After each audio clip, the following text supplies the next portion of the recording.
Hello po mga kababayan, si Dante Maravillas. Dahil po sa sabing ICC warrant laban kay Bato de la Rosa na binalita ni Ombudsman Boyeng Rimulya, although wala pa pong confirmation, umatake na naman po si Kiko Barsaga, ang Congress Myo. Umatake po ng fake news. Binapalabas ang nag-issue ng warrant of arrest laban kay Bato de la Rosa, yung ating Pangulong Bongbong Marcos daw.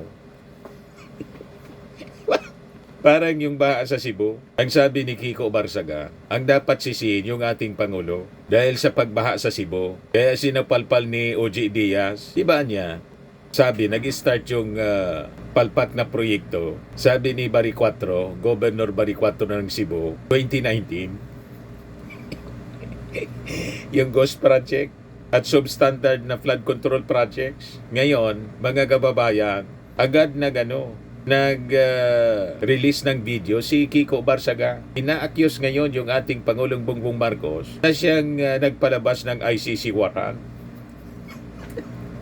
Anong kinalaman ng ating Pangulo ang mag-issue ng ICC warrant, mga kababayan, laban kay Bato? Anong kinalaman ng ating Pangulo? Bakit ang ating Pangulo na ang nag-issue ng ICC warrant? Yan o. Malinaw na ginagamit po ng mga DDS itong si Kiko Barsaga. Citizens, President Marcos plans to arrest all of his political... Yan o. My fellow citizens, President Marcos plans to arrest all of his political opponents. Earlier today, Marcos issued an arrest warrant against Senator De La Rosa. Earlier today daw, Marcos issue ang arrest warrant laban kay Bato de la Rosa. Ulitin natin. My fellow citizens, President Marcos plans to arrest all of his political opponents. Earlier today, Marcos issued an arrest warrant against Senator De La Rosa, an ally of former President Duterte, which President Marcos is also arrested. But it will not stop there. The Marcos administration also plans to imprison Senator Bongo, Senator Villanueva, and Senator Marcoleta. Uubusin daw ng ating Pangulong Bongbong Marcos na ipapaaresto ang lahat ng political opponents tulad ng ginawa ng tatay ng ating Pangulong Bongbong Marcos. Lahat ng political opponents niya ipapakulong. Ganun katindi. Walang kakurap-kurap, mga kababayan, sa pagpapalaganap ng kasinungalingan. Itong si Kiko Barsaga. Ayan o, mga kababayan. Marcos has followed in the footsteps of his late father, Marcos Sr., and has started to arrest and kill any politicians who oppose his corrupt government. There's only one solution left, and that is for people power. For our citizens to march towards the gates of People Malacanang power daw and remove the ang source of solusyon. corruption that steals and destroys our beloved country. We will ensure that Marcos and Rosen for their crimes. God bless the Philippines. So malamang, ginagamit mga kababayan itong si Kiko Barsaga para magpakalat ng kasinungalingan ng kanyang mga handlers. Nang objective po, gatungan ng people power. Diba may naka-schedule po na another protest rally, yung Iglesia ni Cristo. At ang sabi, sasabay po yung GIL ni Villanueva at saka yung KOGC ni Kibuloy. Ito nga po yung balita. 9,800 caps to secure Iglesia ni Cristo rally in Manila for crowd control, traffic management, and public safety during the protest is slated from November 16 to 18. So talagang desidido sila, mga kababayan, na magsagawa ng another people power. Kasi bakit kailangan nilang gawin ito for 3 days? At ang nakakalungkot, mga kababayan, ito'y sa gitna ng sunod-sunod na mga calamities. Tinamaan tayo ng lindol, tinamaan ng matinding baha yung Cebu. At ngayon po, may bagyong Juan na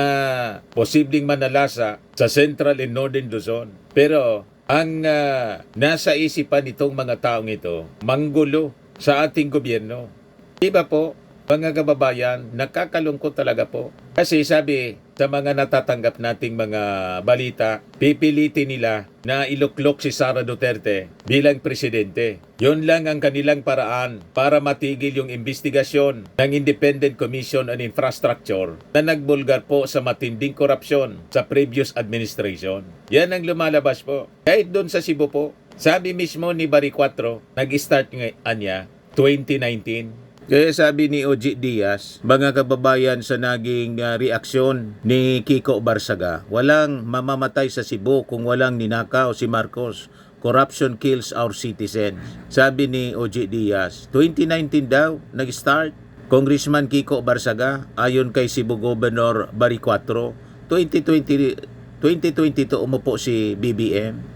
So gumagamit sila mga kababayan ng kasinungalingan, pure lies, para lasunin yung isipan ng mga tao. At ginagamit nito ng mga nasa likod ng destabilization laban sa ating gobyerno. Itong si Kiko Barsaga. Comes now, itong latest statement niya po. Pinalalabas, mga kababayan ni Kiko Barsaga, na yung ating Pangulong Bongbong Marcos ang nasa likod ng ICC, warrant of arrest.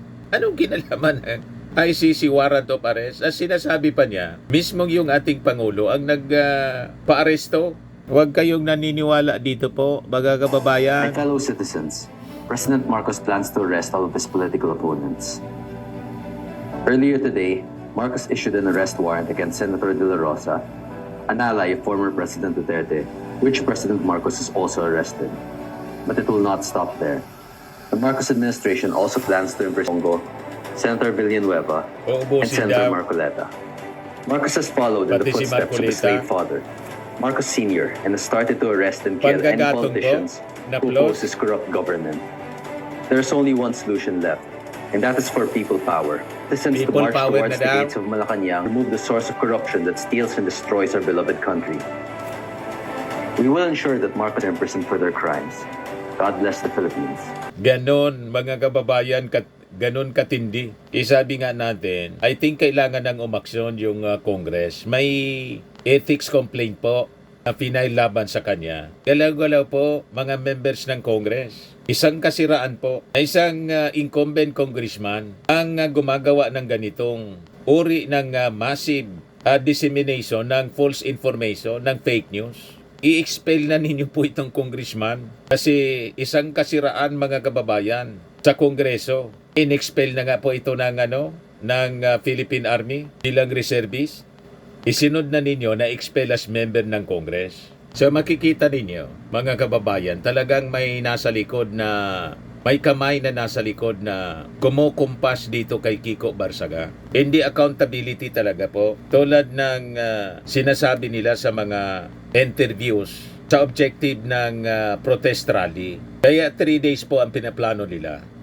Sinusundan nila ang template po ng EDSA 1 and 2, hoping na makakaipon sila ng maraming mga participants na magpi-people power. So malamang, meron na rin sila pong mga kausap na mga active generals. Remember, noong September 21, di ba napabalita, mga kababayan, na yung INC, magmomobilize sila ng around 500,000 na mga members sa Luneta.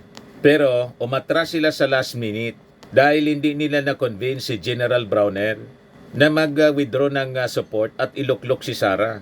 So meanwhile, ngayon po, malakas naman po ang ugong na may sa Senado sa Monday po.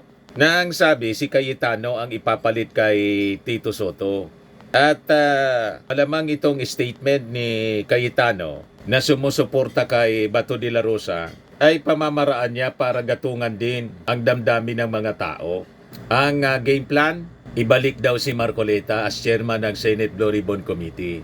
I-convene ang mabilisan at mag-present ng star witness na magdidiin kay BBM.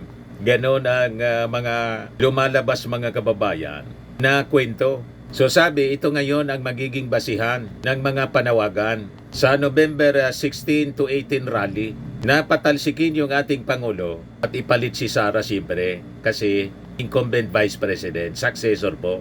So ngayon, ang tanong, ano ba yung urgency? Bakit po natataranta ang kampo ng mga Duterte at gigil na sila na iluklok si Sara bilang Pangulo? Di niya, Mr. Maravillas, ang mga pananaw mo. Alam naman po natin na may mga isasampa na kaso, plunder cases po, laban sa mga kaalyado nila sa Senado. Si Chis Escudero, si Jinggoy, si Joel Villanueva. Iyan plunder po, non-bailable, kulong agad sila. At papunta na po ang ICI investigation sa time ng Duterte. So tatamaan si Bongo, si Villar at ang pamilya Duterte mismo. So nagets ninyo kung bakit nagmamadali sila para ipalit si Sara sa ating Pangulong Bongbong Marcos? So ang tanong ngayon, mas malagang tanong, anong gagawin nating mga mamamayang Pilipino? Papayag ba tayong bumalik ang Team Kadiliman? Di ba po? Papayag ba tayo na maging observers lang? To make over yung Team Kadiliman para hindi mabulgar yung mga kabuktutan sa flood control projects na nangyari po during the previous administration as admitted mismo ni Cebu Governor Pambari 4 na nagdulot ng dilubyo mga kababayan sa Cebu. Kaawa-awa yung ating mga kababayan sa Cebu, mga kababayan. Ngayon, based sa mga previous experience mga kababayan ng People Power, for them to succeed, kailangan may makumbinsi silang mga active generals na mag-withdraw ng support. Pero sa nadidinig natin mga kababayan, sa mga chat groups ng military, wala naman po na mga chatters, na mga top brass na involved. Lalo na, karamihan sa mga top brass po ng military, mga amboy sila. At alam naman po nila na pro-China ang mga Duterte.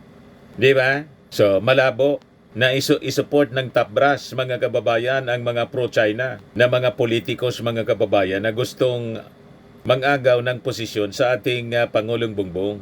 So, at best, mga second or third tier generals lang po ang pwedeng mag-declare ng withdrawal of support. So ngayon, bago po ito mag-snowball at maisip ng top brass na ito po ang sentimiento ng taong bayan, kailangan siguro handa tayo na mga mamamayang Filipino na lumabas sa kalye para ipakita po sa sambayan ng Pilipino at sa mga taong ito na hindi sila ang totoong boses ng bayan. So kailangan magkaisa po ang peace-loving Filipinos na isigaw ang totoong pinili ng ating bayang Pilipino, PBBM, Marcos pa rin. Di ba po, mga kababayan? Kailangan isigaw natin, BBM! Lunorin natin sa sigaw na BBM ang pinaplano nila mga kababayan na another edge sa people power kuno. Ginagamit nila Ginagamit nila si Kiko Barsaga para utuin ang mga mamamayang Filipino. Pakalat ng fake news. Yan And po. fellow citizens, President Marcos plans to arrest all of his political opponents. Fake news. Earlier today, Marcos issued an arrest warrant against Senator De La Rosa, an ally of former President Duterte, which President Marcos is also arrested. But it will not stop there. The Marcos administration also plans to imprison Senator Bongo, Senator Villanueva, and Senator Marcoleta. Marcos has followed in the footsteps of his late father. Marcos started to arrest and kill any Matindi politicians who oppose his corrupt government. Pure lies. There's only one solution left, and that is for people power. People For our power citizens down. to march towards the gates of Malacanang and remove the source of corruption that steals and destroys our beloved country. Yung mismong We ating will ensure Pangulong that Bongbong Marcos and Marcos Romualdez are imprisoned for their crime. God bless the Philippines.